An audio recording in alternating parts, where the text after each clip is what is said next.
What's up, y'all? It's your boy Kev on Stage, and it's time for Dear Kev on Stage. And today's question basically follows up with yesterday's question about tattoos and Christians, and it's based on music. Should Christians listen to secular music? You know, the person was talking about when I was in the world, I used to listen to R&B and all that, and I would fornicate and all that. Now that I'm back in church, I don't listen to that stuff, and I don't think other people should as well, because, you know, it pollutes your mind and all that stuff. All the biblical basis for this question can be found in the last video, how or should Christians get tattoos or not? And that is right here. Annotation right here, link in the description. So all the Bible basis there. But again, this falls in disputable matters. The Bible doesn't say, thou shalt not listen to Young Jeezy, or thou shalt not listen to Trey Songz or Musiq Soulchild or what.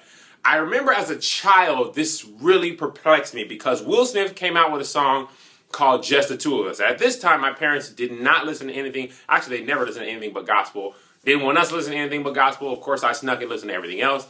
But they didn't allow us anything in the house. So we listened to whatever we wanted to when we were with our friends or whatever. But Will Smith came out with a song called Just the Two of Us. Just the two of us. Ain't with anything. Oh, you and I. You remember that song? See me on the CD-ROM. See me, I'm trying to pretend I know on that PC where that CD go. I asked my dad, Dad, what is wrong with this song? He was like, well, it's not gospel. I was like, yeah, but he's not talking about anything but his love for his son. I mean, bringing him home from the hospital and how much he loves him. Like, what? Why is this song bad? He's like, well, it's not gospel. I was like, I understand that. But what makes it bad? He didn't really have a good answer, so he's just like, just hush, boy. You know what I mean? He didn't have a great answer. So, and since that moment, I really struggled because I like jazz music. Jazz music doesn't even have words. And people were like, you shouldn't listen to that. And I'm like, why? It doesn't even have words. It's just jazz music. I can't listen to Dave Brubeck's Take 5. You know, country music, a lot of it's not profane. So what I learned is there's basically three different types of music. There's gospel, there's secular, and there's profane. Gospel music is obviously gospel, Christian, CCM, all that. Music about God and love for God and all that stuff. Secular is basically anything that's not gospel, okay?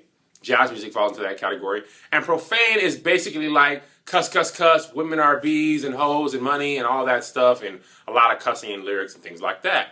And like a diet thing, I'm trying to eat right. 60% of your diet should be fruits and vegetables.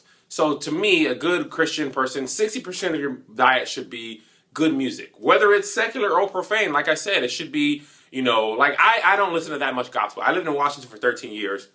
There was no 24-hour radio music gospel. Actually, there was no gospel station that I could hear in Tacoma ever. Not during the week, not during the weekend. Sunday morning, a little bit, but it was always like...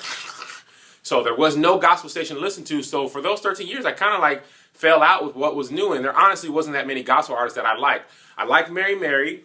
I liked Molly Music when he came out. Ty Tribbett, Tone. But that was like a year there, you know, here and there. So I listened to a lot of other music. Now I pretty much listen to Pandora a lot of 90s R&B music because I'm married.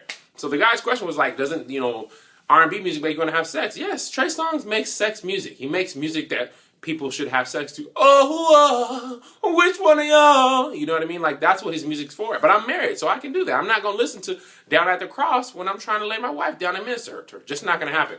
So I also listen to some rap, but if I buy a rap song or a CD, it's always the clean version because I don't like a whole bunch of cussing. So my boy was like, yo, I don't listen to no cussing music, but he then watches all those movies with cussing, like Hangover and, you know, every raunchy movie with, you know, all these cussing. He spends like hours a day watching this, and I'm like, dude, you don't buy the clean version of that, but then you listen to all this cussing. It's pretty much the same thing. And plus the movie, you actually see, you know, women and all that stuff. So, you know, do you consider that? He was like, yo, I never even thought about that.